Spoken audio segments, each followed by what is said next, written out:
नमस्कार साथियों, स्वागत है आपका नानक क्लास में एक बार फिर। दोस्तों, अपने कल पढ़ा था, पिछली बार वीडियो में पढ़ा था परमाणु और अणु के बारे में। और आज अपने पढ़ने वाले हैं परमाणु संरचना के बारे में। कल अपने परमाणु और अणु के बारे में पढ़ा था, ये क्या होता है और कैसे बनता है और इससे संबंधित कौन कौन से प्रश्न बन सकते हैं, वो भी इसमें जाना था आपने। द्रव्यमान संरक्षण का नियम है, निश्चित अनुपात का नियम है, इसके अलावा डाल्टन का जो सिद्धांत है, परमाणु सिद्धांत डाल्टन के द्वारा दिया गया था, इसके क्या नियम है, इनके बारे में आपने चर्चा की थी। तो चलिए आज अपन स्टार्ट करते हैं परमाणु संरचना के बारे में। तो कल वाला वीडियो आपने देख लिया होगा, नहीं देखा तो आप देख लेना, डिस्क्रिप्शन में उसका लिंक मिल जाएगा आपको। तो ये अपने जो मेन उद्देश्य रहता है कि एग्जाम में जो प्रश्न आते हैं वो अपना गलत नहीं होना चाहिए। अपने को ज्ञान इकट्ठा नहीं करना है कि नॉलेज इकट्ठा करना है, अपने को केवल इतना ही चाहिए कि अपना जो एग्जाम में प्रश्न आता है वो सही होना चाहिए। इसी उद्देश्य से अपने ये कर रहे हैं। देखिएगा, परमाणु संरचना आज अपन पढ़ेंगे। परमाणु संरचना देखिए क्या होता है इसमें। देखिए, परमाणु संरचना के बारे में पढ़ेंगे। परमाणु परमाणु संरचना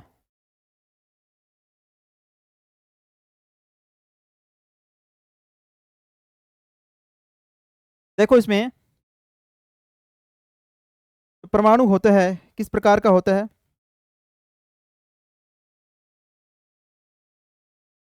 परमाणु और इसके अंदर कौन कौन से भाग इसके होते हैं के बारे में जानेंगे अपने।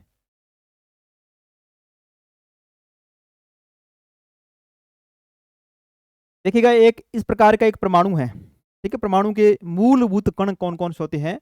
मूलभूत कण होते हैं जो परमाणु के प्रोटॉन। मूलभूत कण की अगर बात करें अपने, इसके परमाणु के प्रोटॉन है, न्यूट्रॉन है और इलेक्ट्रॉन है। ये तीन इसके मूलभूत कण होते हैं और कहाँ पाए जाते हैं। जैसे ये परमाणु मान रहा हूँ, कोई भी पदार्थ है, कोई द्रव्य है, उसका इस प्रकार का एक परमाणु है। तो ये क्या उसका एक परमाणु हो गया। देखो, परमाणु का आकार, परमाणु की त्रिज्या कितनी होती है, 10⁻⁻10 मीटर कह दिया, या इसको कह सकते हैं 1 एंगस्ट्रम। 1 एंगस्ट्रम का मतलब कितना कितना होता है, 10⁻10 मीटर होता है। ये होता है बीच में इसका नाभिक होता है। कई बार पूछ लिया जाता है कि नाभिक की त्रिज्या कितनी होती है। बहुत बार क्वेश्चन में ये आया हुआ है कि नाभिक की, परमाणु के अंदर नाभिक की त्रिज्या कितनी होती है। नाभिक की त्रिज्या कितनी होती है, 10⁻10 मीटर, या इसको क्या बोलते हैं, एक फर्मी बोलते हैं, एक फर्मी। ठीक है, या तो एक फर्मी दिया होगा या 10⁻10 मीटर दिया होता है। ठीक है, परमाणु का जो आकार वगैरह है ये किस में मापा जाता है, नैनोमीटर में मापा जाता है। 1 नैनोमीटर का मतलब क्या होता है, 1 नैनोमीटर का मतलब होता है 10⁻⁹ ये भी याद रखना। इसका जो आकार है, परमाणु संरचना का आकार है, ये किस में मापा जाता है, आकार इसका नैनोमीटर में मापा जाता है। 1 नैनोमीटर का मतलब क्या होता है, 10⁻⁹ मीटर होता है। ठीक है, और परमाणु की त्रिज्या याद रखना 10⁻⁻10 मीटर होता है। या कहते हैं 1 एंगस्ट्रम। 1 एंगस्ट्रम का मतलब कितना होता है, 10⁻⁻10 मीटर। नाभिक की त्रिज्या जो कि परमाणु के बीच में सेंटर में होता है नाभिक, उसकी त्रिज्या मान कितना होता है, 10⁻10 मीटर होता है, या इसको बोल सकते हैं एक फर्मी होता है। अब अपन जानते हैं कि इलेक्ट्रॉन कहाँ होते हैं, प्रोटॉन और न्यूट्रॉन कहाँ होंगे। प्रोटॉन प्लस न्यूट्रॉन ये मिलकर क्या बनाती हैं, नाभिक का निर्माण करते हैं। और इलेक्ट्रॉन क्या करता है, इसके चारों ओर चक्कर लगाता है। ठीक है, ये एक संरचना होगी परमाणु की। अब अपन जानेंगे प्रोटॉन, न्यूट्रॉन और इलेक्ट्रॉन के बारे में। इसकी खोज किसने की और कहाँ से ये बने हैं कण। देखो, इसमें क्वेश्चन किस प्रकार आपके बनेंगे। देखो, इसमें पहले अपन जाते हैं, मूलभूत कण है अपने पास है, इलेक्ट्रॉन है, प्रोटॉन है और न्यूट्रॉन। तीन प्रकार के हैं। अब देखो, प्रोटॉन, न्यूट्रॉन, ये तीन प्रकार के अपने पास कण हैं। तो इलेक्ट्रॉन के खोजकर्ता कौन है। ठीक है, इलेक्ट्रॉन के पहला क्वेश्चन आपका ये आ जाएगा कि इलेक्ट्रॉन के खोजकर्ता कौन है। तो कौन है इसके इलेक्ट्रॉन की खोज करता है? थॉमसन, याद रखना, थॉमसन। और प्रोटॉन के कौन है? Goldstein, Goldstein. और न्यूट्रॉन के है जेम्स चैडविक, जेम्स चैडविक, याद रखना। पहला प्रश्न तो आपके यहाँ से बन जाएगा कि इलेक्ट्रॉन, प्रोटॉन या न्यूट्रॉन के खोज करता बताइए भी कौन है, तो याद रखना इसमें। सेकंड आपके आता है इन पर आवेश की मात्रा कितनी होती है। जैसे इलेक्ट्रॉन दे दिया कि इलेक्ट्रॉन पर आवेश की मात्रा बताइए भी कितनी होगी, तो इलेक्ट्रॉन पर आवेश की मात्रा कितनी होती है? -1.6 इंटू 10⁻⁻9 19। ये क्या होती है? इस पर आवेश की मात्रा होती है। अगर प्रोटॉन की बात करें, प्रोटॉन पर आवेश की मात्रा कितनी होती है? +1.6 इंटू 10⁻⁻19। इस पर क्या होती है? ये आवेश की मात्रा होती है। इस पर प्रोटॉन पर आवेश की मात्रा होती है, ठीक है। और इलेक्ट्रॉन होता, ये न्यूट्रॉन होता है, ये क्या होता है? न्यूट्रल होता है, इस पर कोई भी आवेश नहीं पाया जाता है। ये हो गया 2 नंबर बात आप, जो कि एग्जाम की दृष्टि से इंपॉर्टेंट है। तीसरी बात आपको याद रखना है इनका भार। जैसे इलेक्ट्रॉन का भार कितना होता है? 9.11 इंटू 10⁻31 kg, ठीक है, ये इसका भार होता है। और प्रोटॉन का कितना होता है? 1.67 इंटू 10⁻⁻7 kg। और इसका होता है 1.67 इंटू 10⁻7 kg, ठीक है। ये इसके हो गई, भार हो गए यहाँ तक। देखो पहले तो इनका खोजकर्ता कौन है ये आपको याद रखना होगा, फिर आवेश की मात्रा इन पर कितनी होती है। तीसरी नंबर बात आपको याद रखनी होगी एग्जाम की दृष्टि से, इनका भार कितना कितना होता है इन तीनों कणों का। और चौथी बात आपको याद रखनी होगी इनका जो इलेक्ट्रॉन है, इलेक्ट्रॉन की जो खोज की गई थी किससे की प्रकार की किरणों से हुई थी? कैथोड किरणों से, कैथोड किरणों से, कैथोड किरण। और इसकी हुई थी एनोड बोलती है, एनोड या केनाल, केनाल किरणों से, ठीक है, प्रकार की इनकी खोज की गई थी। यहाँ तक देखो एग्जाम की दृष्टि से मेन है वो आपको मैं बता रहा हूँ, इलेक्ट्रॉन प्रोटॉन और न्यूट्रॉन परमाणु के मूलभूत कण है। इलेक्ट्रॉन की खोज थॉमसन, प्रोटॉन की गोल्डस्टीन, न्यूट्रॉन की जेम्स चैडविक है। इलेक्ट्रॉन के आवेश कितना होता है? 1.6 इंटू 10⁻, कितनी होती है? 19। और इसका होता है प्लस में होता है, ध्यान रखना, 1.6 इंटू 10⁻19 हो गया। और ये क्या होता है? न्यूट्रल होता है, इस पर किसी प्रकार का आवेश नहीं पाया जाता है। और इसका भार कितना होता है? न्यूट्रॉन इलेक्ट्रॉन का 1.11 इंटू 10⁻31 kg होता है। और इसका कितना होता है? 1.67 इंटू 10⁻23 होता है। इसका कितना होता है? 1.67 इंटू 10⁻23 kg होता है। और इलेक्ट्रॉन की खोज किस प्रकार की किरणों से हुई थी? ये इंपॉर्टेंट क्वेश्चन बनता है, कैथोड किरणों के साथ के द्वारा की गई थी। और प्रोटॉन की हुई थी एनोड या किनाल किरणों से। यहाँ तक आप याद रखना, इसका स्क्रीनशॉट आप ले सकते हो। देखिए नेक्स्ट, देखिए इसमें देखो यहाँ पर आवेश वही चीज दे रखी है, चार्ज बेयर का आवेश दे रखा है कितना कितना होता है, ठीक है। मास पर केजी दे रखा है कितना कितना होता है, ठीक है। इसके जो खोज करता है और किस प्रकार की 29 किस प्रकार की किरणों से हुई थी, ये कुछ इसमें दे रखा है, ठीक है। रिलेटिव चार्ज वगैरह +1 होता है, इस पर -1 होता है, ठीक है। और रिलेटिव मास की बात करें तो प्रोटॉन पर 1 होता है, न्यूट्रॉन पर 1 होता है, और इलेक्ट्रॉन पर कितना कितना होता है? 0.005 होता है, ठीक है। यहाँ तक ये चीज़ें याद रखना आप। नेक्स्ट देखो इसमें जो किना कैथोड किरणें हैं, ठीक है, कैथोड किरणों को सर्वप्रथम किसने पहचाना था? इसमें अपन थोड़ी सी चर्चा कर लेते हैं। जो कैथोड किरणें हैं, अगर थोड़ा सा गहराई से अपने को पूछ भी ले कि कैथोड किरणें होती क्या है। देखो कैथोड किरणें में पहले तो फैराडे आया था, फैराडे ने थोड़ी बहुत मशक्कत की और इसके बारे में थोड़ा जाना था कि कैथोड किरणें क्या होती है, ठीक है। उसके बाद क्या होता है कि जेम्स क्रुक्स आता है। कौन आता है? विलियम्स क्रुक्स, ठीक है, जेम्स नहीं है, विलियम्स क्रुक्स आता है। William crooks. ठीक है, ये थोड़ी बहुत माथापच्ची करता है और इसके बारे में थोड़ा सा बताने की कोशिश करता है कि थोड़ किरणें होती क्या है। थोड़ किरणें इसने क्या बताया, थोड़ किरणें क्या होती है, एक कांच की नली होती है इस प्रकार की। ठीक है, प्रकार की नली होती है, और यहाँ पर क्या होता है, दो प्रकार के इसके इलेक्ट्रोड होते हैं। इस पर क्या होता है, धन इलेक्ट्रोड होता है, और यहाँ पर धनात्मक इलेक्ट्रोड हो गया इलेक्ट्रोड ये, और यहाँ पर धनात्मक होता है। जब इसमें से अगर धारा को प्रवाहित करे तो धारा यहाँ से जाएगी, ऋण से धनात्मक की ओर ये प्रवेश करती है। ठीक है, ऋणात्मक से धनात्मक की ओर प्रवेश करती है। इसमें जो गुजरते हैं ऋणावेशित कण, ठीक है, इन कणों को क्या कह दिया इन्होंने, ऋणावेशित कण कह दिया कि लोग इनके इसमें से जो गुजरेंगे वो क्या हो जाएंगे, ऋणावेशित कण हो जाएंगे। ठीक है, ऋणावेशित कण, कण गुजरते हैं, किसने कहा, विलियम्स क्रुक्स ने। फिर आता है इनका बड़ा भाई थॉमसन। थॉमसन ने क्या कहा, जो ऋणावेशित कण हैं इनसे गुजर रहे हैं उनको नाम दे दिया कि ये ऋणावेशित कण हैं जो इलेक्ट्रॉन हैं। तो इसके बाद इनको अपने क्या कह दिया, इलेक्ट्रॉन कह दिया। ठीक है, इन ऋणावेशित कण को थॉमसन ने क्या कह दिया, इलेक्ट्रॉन कह दिया कि भाई ये इलेक्ट्रॉन है। ठीक है, किसने कहा, थॉमसन ने।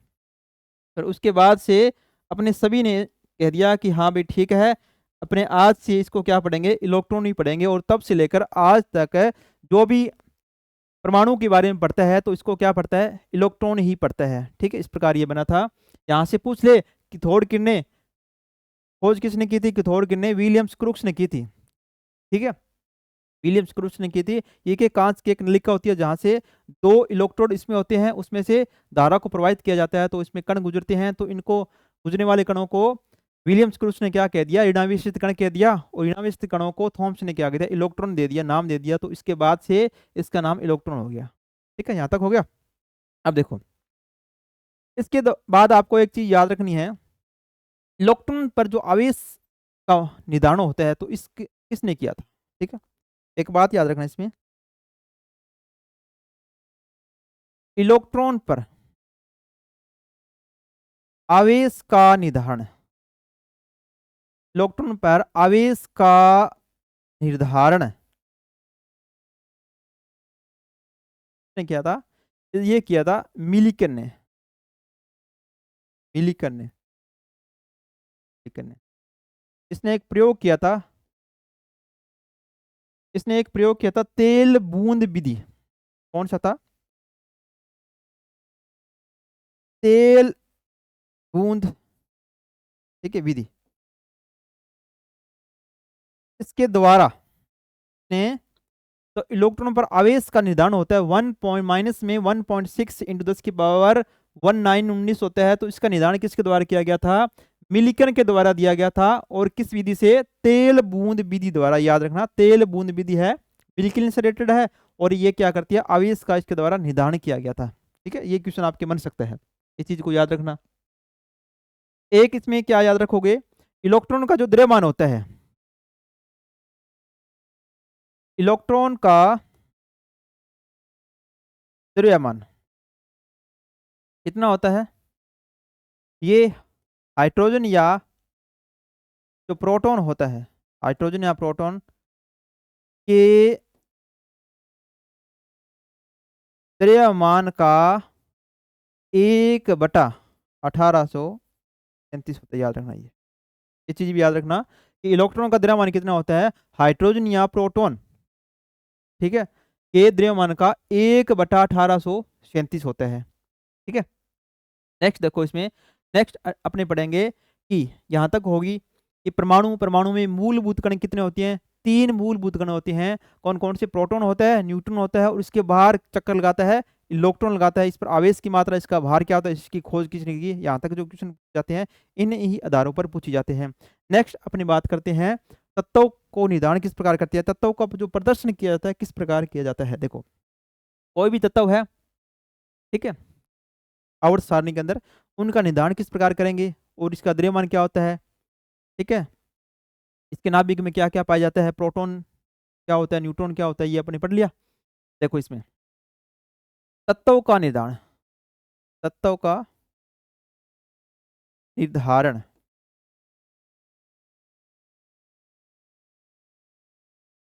इस प्रकार करते हैं। देखो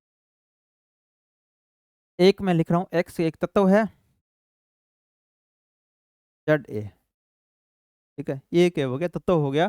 तो जेड क्या है और ए क्या है, यहाँ पर देखो ए को क्या बोलते हैं, परमाणु का द्रव्यमान, क्या बोलते हैं, इसको बोलते हैं परमाणु है, जो भी है परमाणु उसका द्रव्यमान, क्या, परमाणु का द्रव्यमान, ठीक है। और इसको क्या बोलते हैं, परमाणु क्रमांक, परमाणु का क्रमांक, किस क्रमांक पर परमाणु है, परमाणु का क्रमांक, ठीक है। आवर्त सारणी में किस नंबर पर इसको रखा गया है, वो क्या हो गया, परमाणु क्रमांक हो गया। इस यहाँ तक आपको यहाँ पर आपको याद रखना होगा साथ में, जो परमाणु क्रमांक होता है, क्या होता है, परमाणु क्रमांक, ठीक है।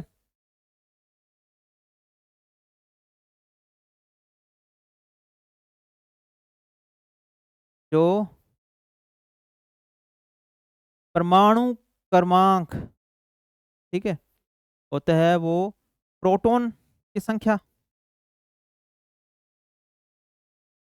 नाभिक में जो प्रोटॉन होते हैं प्रोटॉन की संख्या,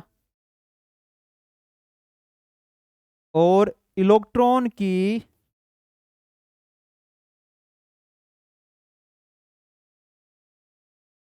संख्या के क्या होता है, बराबर होता है, ठीक है। ये याद रखना, परमाणु क्रमांक होता है एक तत्व के अंदर, किसी तत्व के किसी परमाणु के अंदर जो परमाणु क्रमांक होगा, कोई भी तत्व लिया है उसका जो परमाणु क्रमांक होगा वो परमाणु क्रमांक होगा, प्रोटॉन की संख्या इसके अंदर स्थित है और जो इलेक्ट्रॉन की संख्या इसके स्थित है, इनके क्या होगा, बराबर होगा, ठीक है। यहाँ तक इन चीजों को याद रखना। नेक्स्ट देखो इसमें द्रव्यमान, परमाणु का द्रव्यमान क्या होता है, ये किससे मिलकर बना होता है, परमाणु का द्रव्यमान देखो,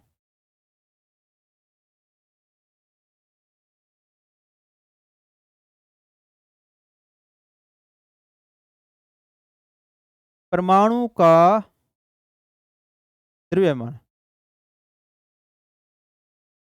द्रव्यमान, क्योंकि परमाणु इस प्रकार का परमाणु होता है, इसमें क्या होता है, नाभिक होता है, इसमें क्या होता है, न्यूट्रॉन, प्रोटॉन प्लस न्यूट्रॉन होता है, इलेक्ट्रॉन इसके चारों ओर क्या लगाते हैं, चक्कर लगाते हैं।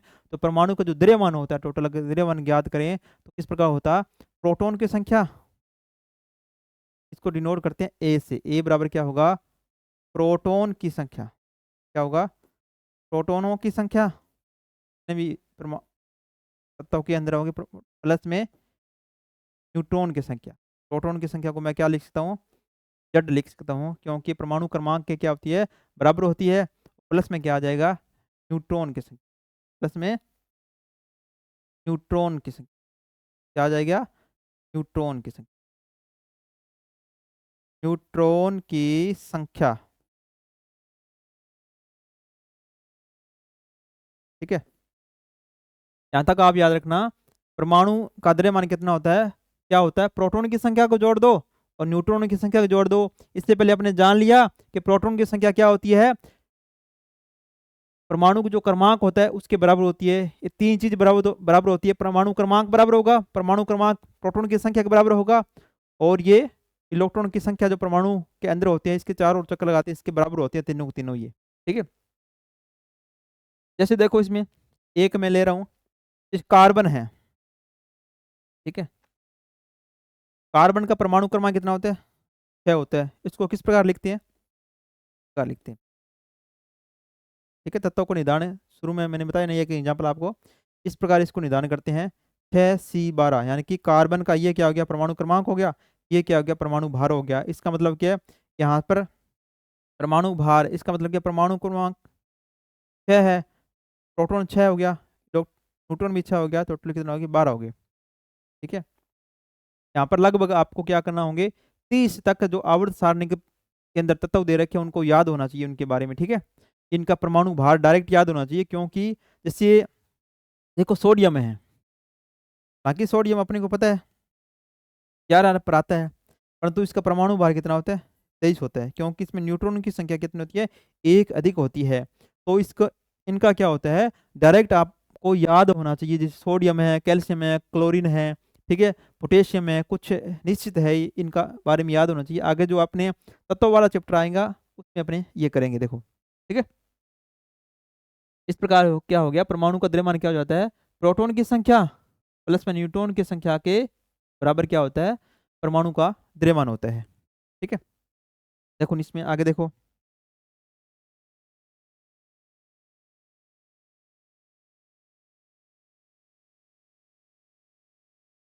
तो परमाणु क्रमांक होता है,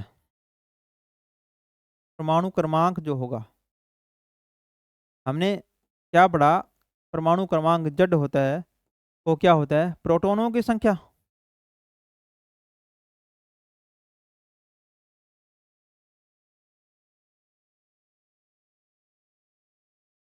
बराबर इलेक्ट्रॉनों की संख्या के क्या होता है, बराबर होता है, की संख्या संख्या के क्या होता है, बराबर होता है।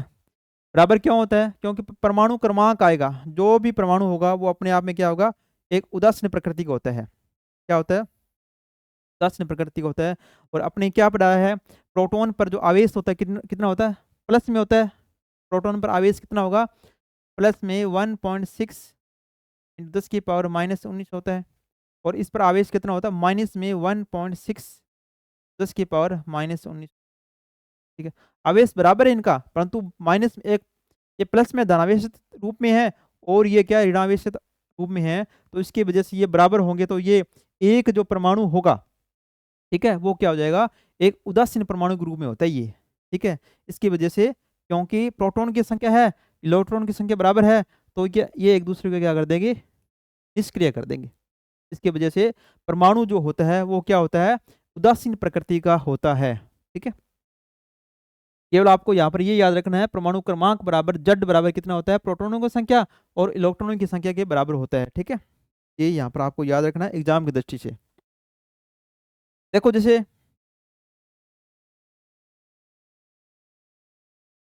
देखो परमाणु भार अपन याद करते हैं, देखो कुछ है कि सोडियम का अपने जाना, सोडियम अपने को पता है कि परमाणु क्रमांक कितने पर आता है, 11 पर आता है, परंतु इसका परमाणु भार कितना होता है, 23 होता है।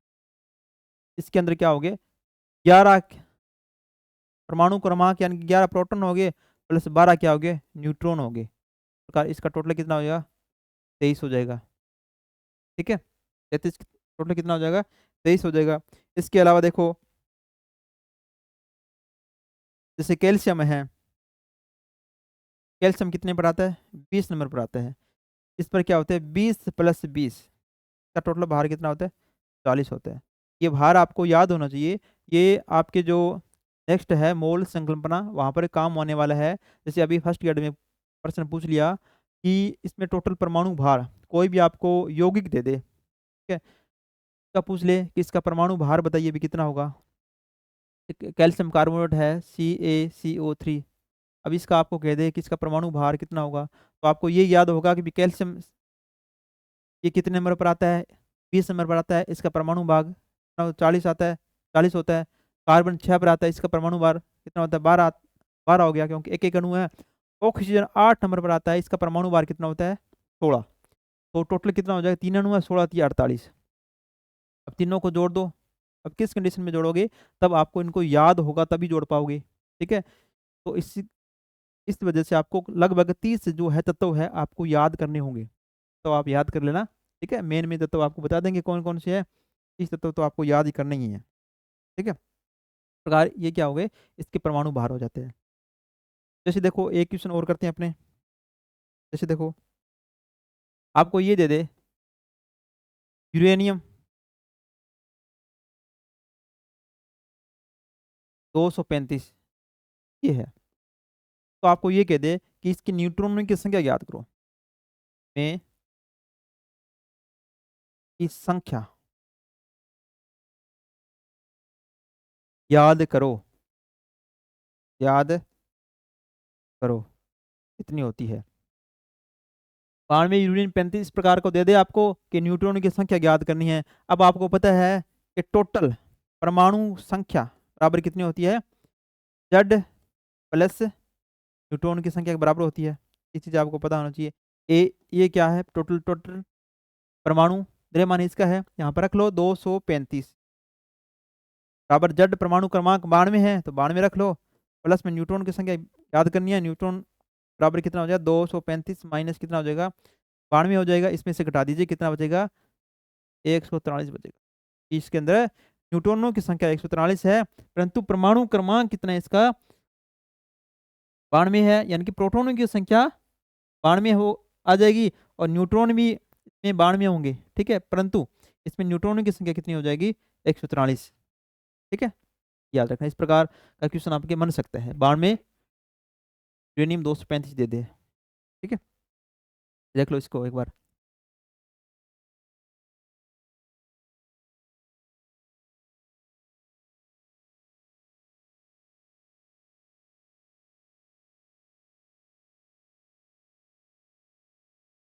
ठीक है, नेक्स्ट देखो इसमें अब आता है, इसमें आपने जाना कि एक परमाणु के अंदर न्यूट्रॉन, इलेक्ट्रॉन और प्रोटॉन होते हैं, इस पर आवेश की मात्रा है, इसका भार है, ठीक है। इस प्रकार के क्वेश्चन बनेंगे।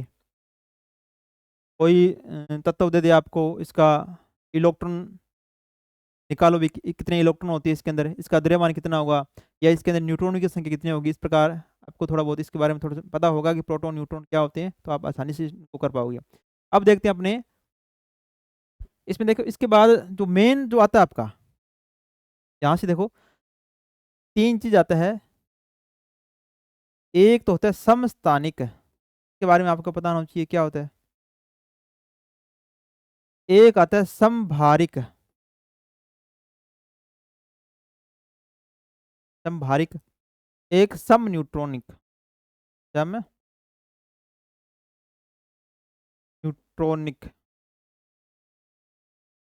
ठीक है, सम न्यूट्रॉनिक। ये तीन चीज होती है, इनके बारे में आपको अच्छी से ज्ञात होना चाहिए। अपने पढ़ेंगे समस्थानिक, समभारिक और सम न्यूट्रॉनिक। पहले थोड़ा सा मैं बता देता हूँ कि समस्थानिक, जैसे नाम पता चल रहा है, सम में सम समान है, स्थान समान है इनका, ठीक है। एक ही तत्व के होते हैं, एक ही तत्व के वे परमाणु जिनमें इनका क्या होता है, परमाणु क्रमांक प्रोटॉन की संख्या या इलेक्ट्रॉन की संख्या बराबर हो, परंतु इनका द्रव्यमान क्या हो, भिन्न भिन्न हो, उनको क्या कह देंगे, समस्थानिक कह देंगे। और समभारिक किसको कहेंगे, समभारिक, इनकी सम में समान है, भार है, इसमें क्या हो जाएंगे, भिन्न भिन्न तत्वों के आ जाएंगे। ये भिन्न भिन्न तत्वों के वे परमाणु जिनमें क्या है, इनकी द्रव्यमान संख्या तो समान है, परंतु इनका परमाणु क्रमांक क्या है, भिन्न है, या प्रोटॉन की संख्या भिन्न है, या इलेक्ट्रॉन की संख्या इनमें क्या है, भिन्न है, इनको क्या कह देंगे, समभारिक कह दिया। और सम न्यूट्रॉनिक कह दिया, ऐसे तत्व जिनमें क्या होता है, न्यूट्रॉनों की संख्या क्या होती है, बराबर होती है, तो क्या कहेंगे, सम न्यूट्रॉनिक कहेंगे, ठीक है। देखो इसमें समभारिक अपने देखते हैं, समभारिक, समभारिक क्या होगा, एक ही तत्व के क्या होगा, एक ही तत्व के वे परमाणु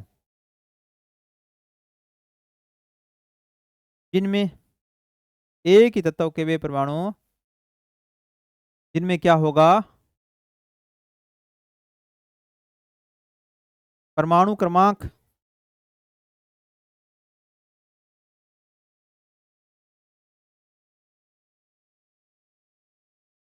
या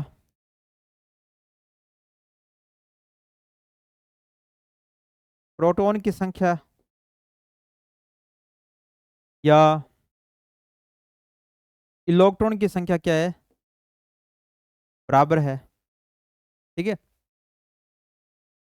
और उनका द्रव्यमान क्या है, भिन्न हो, उसको क्या कहेंगे, समस्थानिक कहेंगे, ठीक है। ये समभारिक समस्थानिक है, ठीक है, समस्थानिक है, ठीक है, समस्थानिक। समस्थानिक किसे कहेंगे? एक ही तत्व के वे परमाणु जिनमें परमाणु क्रमांक, प्रोटॉन की संख्या, इलेक्ट्रॉन की संख्या क्या है, समान है, ठीक है, परंतु जिनमें द्रव्यमान भिन्न हो, द्रव्यमानों की संख्या क्या है, भिन्न हो, उसको क्या कह देंगे, समस्थानिक कहेंगे। जैसे एग्जांपल के लिए देखो, समस्थानिक में एग्जांपल बता देता हूँ। जैसे देखो, समस्थानिक है, जैसे हाइड्रोजन के समस्थानिक देखो कितने होते हैं, 3 होते हैं, 1H1,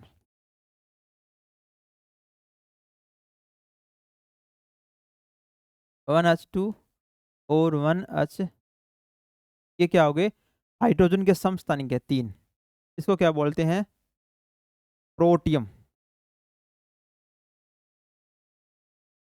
इसको क्या बोलते हैं, ड्यूटेरियम, ड्यूटेरियम। और ये है ट्राइटियम, ठीक है, ट्राइटियम क्या है, ट्राइटम है।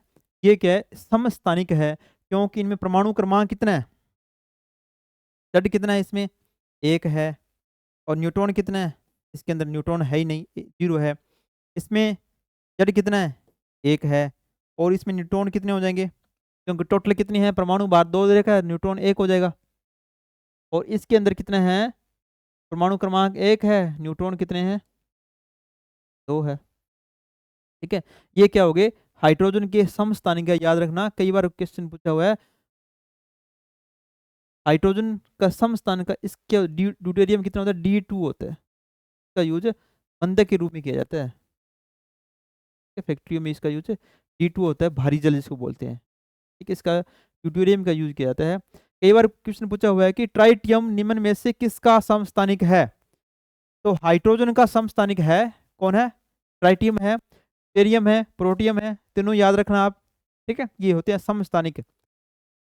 परमाणु क्रमांक 1 1 1 आ रहा है, परंतु द्रव्यमान इसका 1 है, इसका 2 है और इसका 3 है। इसका मतलब ये हो गया, समस्थानिक में अपने पढ़ा, जिनका परमाणु क्रमांक बराबर होता है परंतु द्रव्यमान की संख्या भिन्न भिन्न होती है, उसको क्या कहेंगे, समस्थानिक कहेंगे। आगे देखो, नेक्स्ट देखो एग्जाम्पल और अपन करते हैं। जैसे देखो, कार्बन के देखो, कार्बन के समस्थानिक देखो 6, ठीक है,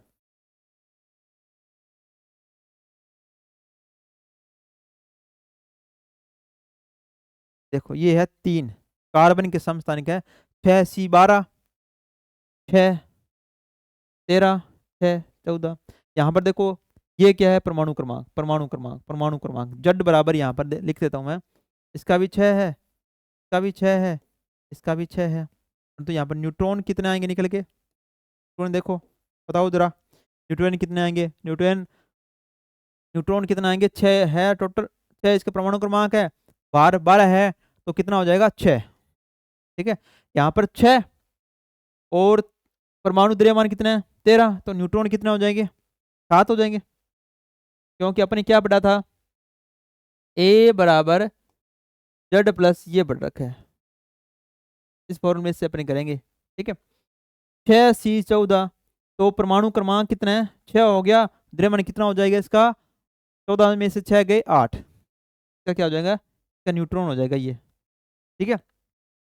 और साथ में याद रखना कि समस्थानिक C14 इसका यूज क्या कहाँ किया जाता है, जीवाश्मों की आयु ज्ञात करने में, कहाँ पर है, जीवाश्मों की आयु, ठीक है, याद करने में, याद करने में इसका यूज किया जाता है। कार्बन डेटिंग पद्धति जिसको बोलते हैं, कार्बन 14 का यूज किया जाता है, ठीक है। और इसके अलावा आप या क्या याद रखोगे, जैसे क्लोरीन के भी बनते हैं, क्लोरीन 17 पर आता है, ठीक है, 35 और क्लोरीन 37, ये इसके 2 समस्थानिक बन गए भी, इस प्रकार के समस्थानिक हो गए इसके। समस्थानिक में आपको ये पूछ ले निम्न में से कौन कौन तत्व समस्थानिक है, केवल आपको वहां पर क्या याद रखना है, इनके परमाणु क्रमांक देख लो भी, सभी के परमाणु क्रमांक बराबर है, द्रव्यमान अलग अलग है, तो वो क्या हो जाएंगे, समस्थानिक हो जाएंगे। नेक्स्ट वीडियो में अपने इसके जो प्रश्न करेंगे वहां पर आपको मिल जाएंगे कि किस प्रकार इसके प्रश्न बनते हैं। ठीक है, यहाँ पर एक बार थोड़ा समझना, ये हो गए समस्थानिक। इसमें एक साथ में एक कुछ चीज और याद रखना समस्थानिकों के लिए। जो समस्थानिक होते हैं इसके रासायनिक गुण होते हैं वो क्या होते हैं, समान होते हैं। रासायनिक गुण समान होते हैं, ये चीज याद रखना। और भौतिक गुण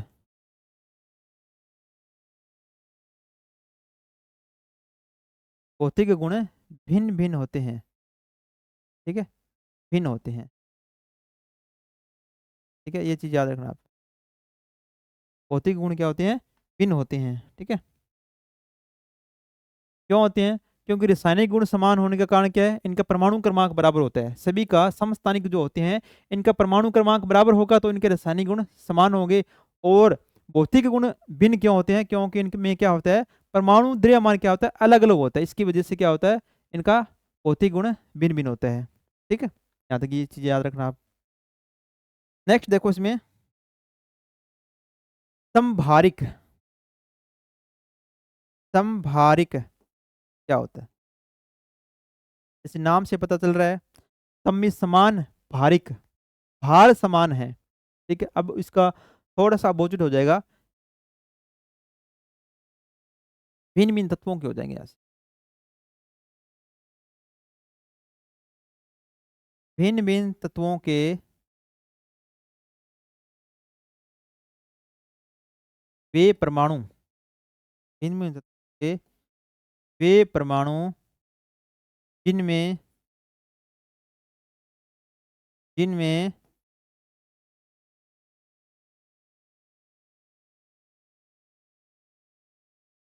द्रव्यमान संख्या समान होती है। ठीक है, समान होती है और परमाणु क्रमांक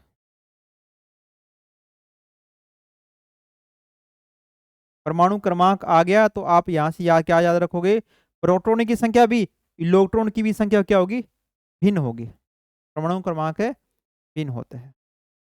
ठीक है, क्या होता है, परमाणु क्रमांक भिन्न होता है, उसको क्या कहेंगे अपने समभारिक। भिन्न भिन्न भिन्न भिन्न तत्वों के, ठीक है, भिन्न भिन्न तत्वों के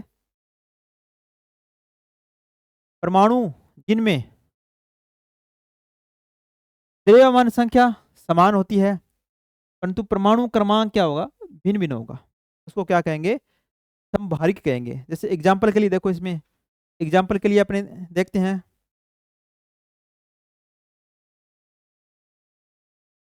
जैसे देखो आर्गन है, 18 पर आता है परमाणु ये इस प्रकार लिखते हैं इसको। जैसे पोटेशियम है, इसको इस प्रकार लिखेंगे। कैल्शियम है, इसको इस प्रकार लिखेंगे। ठीक है, यहाँ से देखो परमाणु क्रमांक 18, परमाणु क्रमांक 19, परमाणु क्रमांक 19, परंतु इसका परमाणु भार कितना आ रहा है, इसका भी 40 आ रहा है, इसका भी 40 है, इसका 40 हो। अगर आपको ऑप्शन में दे दे निम्न में से कौन किन किन तत्वों के समभारिक, कौन कौन तत्व है जो समभारिक है, ये तीनों के तीनों दे दे तो आप पहचान लोगे, क्योंकि इनका भार क्या आएगा, इक्वल आएगा, 40 40 40। और परमाणु क्रमांक 18 19 20 अलग अलग है, क्योंकि तत्व अलग अलग है, भिन्न भिन्न तत्व है ये। ठीक है, यहाँ तक ये चीजें याद रखना। इसके अलावा देखो इसमें जैसे कार्बन,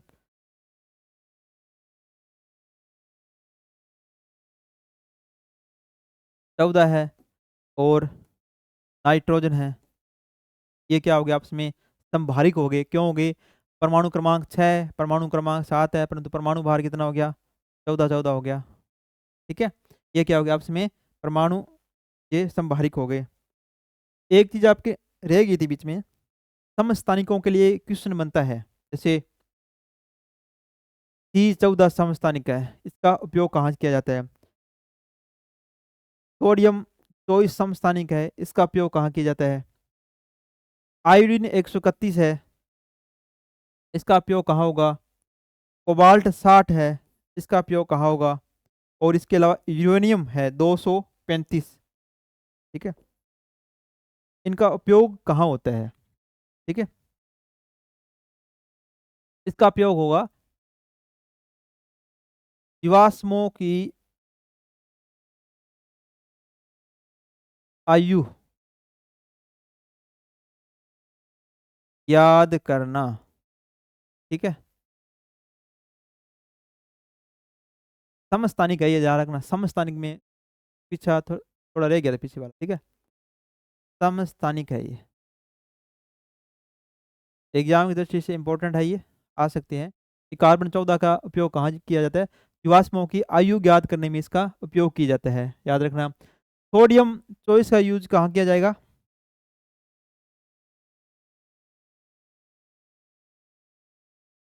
इसका किया जाता है रक्त परिसंचरण में। परिसंचरण में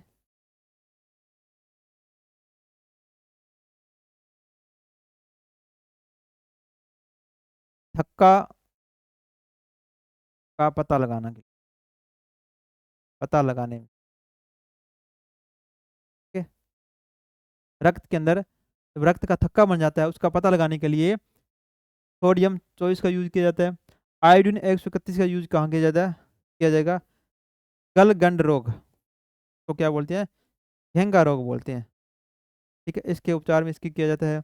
कोबाल्ट 60 किस्म जाएंगे कैंसर के निदान में। बहुत बार क्वेश्चन पूछा हुआ है, कैंसर के निदान में निम्न में से किस समस्थानिक का उपयोग किया जाता है? कैंसर के निदान में, याद रखना। और यूरेनियम 35 इसका यूज किया जाता है परमाणु भट्टी में मंदक के रूप में भी किया जाता है। परमाणु भट्टी में ईंधन के रूप में किया जाता है, मंदक के रूप में नहीं किया जाता, रखना। ईंधन के रूप में, मंदक के रूप में किया जाता है। बेरियम का D2O का यूज किया जाता है। ठीक है, ये चीजें याद रखना आप। कई बार एग्जाम में आ जाता है कि कार्बन 14 है, इसका यूज कहाँ करेंगे? ठीक है, सोडियम 24 का इसका यूज कहाँ करेंगे? आयोडीन 131 है, कोबाल्ट 60 है, और यूरेनियम 235 का इनका उपयोग कहाँ कहाँ किया जाता है, इस प्रकार ये पूछ लिया जाता है। हालांकि लिखाई मेरी थोड़ी सी टेढ़ी मेढ़ी जा रही है। ठीक है, लिखने का थोड़ा एक्सपीरियंस कम है मेरे को। ठीक है, परंतु क्वेश्चन जो आएगा डायरेक्ट क्वेश्चन यहाँ से बन जाएगा। ठीक है, देखो इसमें लिखाई धीरे धीरे सुधारने में मैं कोशिश कर रहा हूँ कि धीरे धीरे सुधर जाए, क्योंकि इतना एक्सपीरियंस नहीं है कि बोर्ड पर लिखने का मेरे को। ठीक है, धीरे धीरे हो जाएगा, सुधारने की कोशिश करेंगे धीरे धीरे। अब देखिए, सम न्यूट्रॉनिक,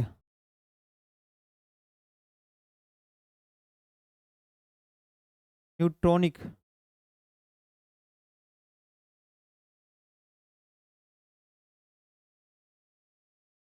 जैसे शब्द नाम से पता चल रहा है, सम न्यूट्रॉनिक का मतलब क्या है? समी समान, जिसमें ऐसे तत्व होंगे, भिन्न भिन्न तत्व, अलग अलग तत्व होंगे के परमाणु में न्यूट्रॉनों की संख्या क्या होगी? समान होगी।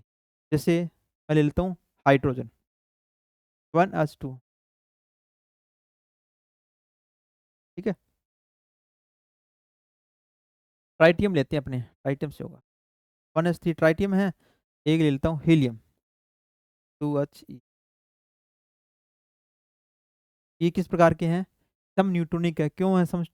देखो यहाँ से इसका, यहाँ पर परमाणु क्रमांक कितना? एक है। न्यूट्रॉन कितना है यहाँ पर? टोटल द्रव्यमान कितना है इसका? 1s3। इसका द्रव्यमान कितना? ये हो गया परमाणु क्रमांक एक है, और न्यूट्रॉन यहाँ पर कितने हैं? दो है। क्योंकि परमाणु द्रव्यमान कितने हैं? तीन है, तो ए तीन में से एक गया, दो बचेंगे यहाँ से, ये क्या हो जाएगा? इसका न्यूट्रॉन हो जाएगा। तो इसी प्रकार यहाँ पर करेंगे कि हीलियम है, हीलियम के अंदर परमाणु क्रमांक कितना है? एक है, और यहाँ पर न्यूट्रॉन की संख्या कितनी हो जाएगी? टोटल द्रव्यमान 4 है, 4 में से 2, 4 में से 2 गए 2, यहाँ पर 2 आ रहा है और यहाँ पर 2 आ रहा है, ठीक है। और इसके ज़्यादा अपने एग्जाम्पल करेंगे ना, वहाँ पर थोड़ा ज़्यादा समझ में आएगा आपको।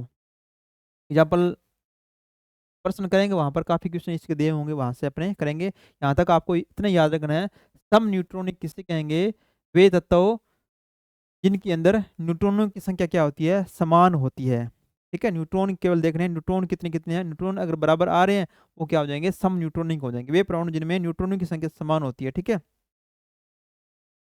या इसको एक दूसरा भी कह सकते हैं, न्यूट्रॉनों की संख्या समान होने का मतलब क्या हो गया, इसमें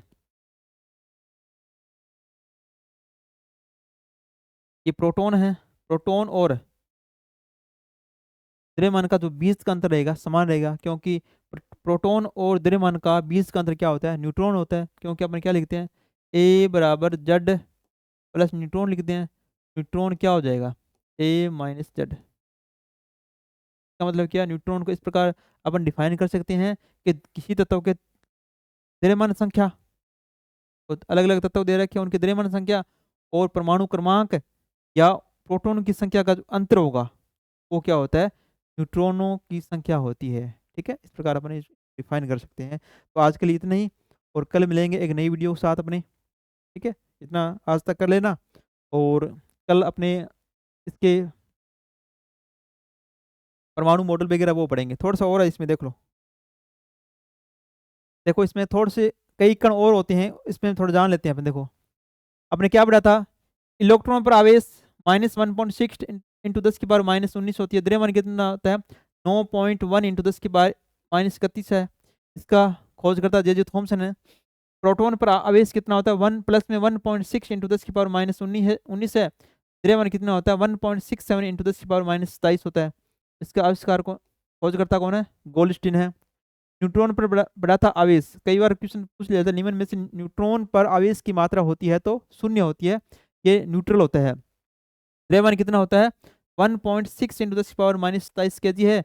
और जेम्स चैडविक ने इसकी खोज की थी। कुछ ये भी कण है, याद रखना, पॉजिट्रॉन है, मेसोन है, फोटोन है, न्यूट्रिनो है। ये भी आप इनका स्क्रीनशॉट ले लेना, थोड़ा याद कर लेना इनको। मेसोन है, मेसोन पर देखो आवेश कितना होता है, धनावेश भी हो सकता है, ऋणावेशित होता है और न्यूट्रल होता है, तीनों प्रकार का होता है। और द्रव्यमान कितना होता है, 273 इलेक्ट्रॉन का होता है, ये 243 इलेक्ट्रॉन। और इसकी खोजकर्ता कौन है, ठीक है, मेसोन के युकावा है। और पॉजिट्रॉन है, इस पर आवेश कितना होता है, प्लस में 1.6 इंटू 10⁻19 होती है। और इनका द्रव्यमान कितना होता है, 1.1 इंटू 10⁻31, यानी कि इलेक्ट्रॉन के द्रव्यमान की इनका बराबर होता है। और इसकी खोज करता है एंडरसन है। फोटोन पर आवेश कितना होता है, 0, और इसका द्रव्यमान भी कुछ नहीं होता। और इस आइंस्टीन ने खोज की थी, फोटोन की कणों की खोज की थी। और न्यूट्रोनो है, न्यूट्रोनो, इस पर आवेश नहीं होता, न इसका भार होता है। और पाउली ने इसकी खोज की थी, याद रखना इन चीज़ों को, ठीक है। ये आपके एग्जाम में आ सकते हैं, यहाँ से क्वेश्चन मोस्टली क्वेश्चन बनते हैं, इलेक्ट्रॉन प्रोटॉन न्यूट्रॉन पर आवेश कितना, द्रव्यमान कितना है, खोजकर्ता कौन है, ये थोड़े क्वेश्चन बनते हैं।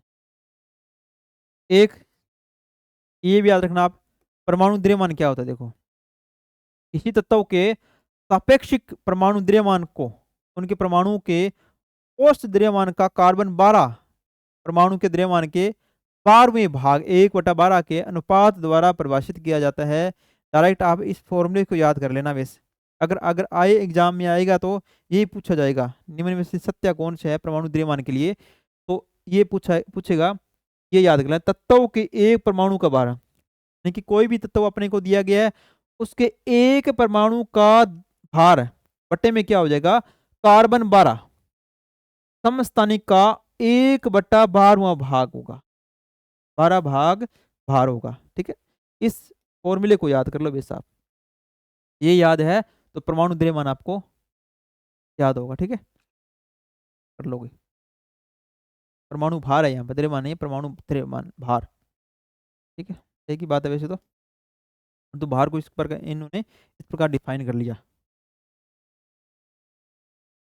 एक ये भी याद रखना, परमाणु द्रव्यमान को पहले क्या, AMU एटॉमिक मास यूनिट में लिखते थे, लेकिन अब किस लिखते हैं, आईयूपीसी नाम लिख दिया, जिसको न्यूनतम इसका अनुमोदन कर दिया गया है, यू द्वारा डिफाइन किया जाता है इसको, ठीक है।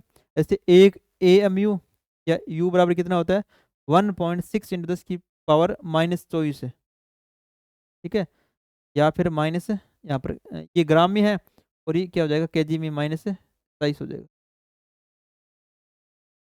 ये याद रखना आप कि एक AMU यानी कि एटॉमिक मास यूनिट या यू बराबर कितना होता है, 1.6 इंटू 10 की पावर -24 होता है, याद रखना इस चीज़ों को, ठीक है। इतना ही है आज के लिए, और कल मिलेंगे एक नई वीडियो के साथ, ठीक है। और सारे एक कंप्लीट होने के बाद अपने इनके जितने भी मोस्ट इंपॉर्टेंट प्रश्न बनेंगे जो एग्जाम के दृष्टि से वो अपने करेंगे। धन्यवाद दोस्तों।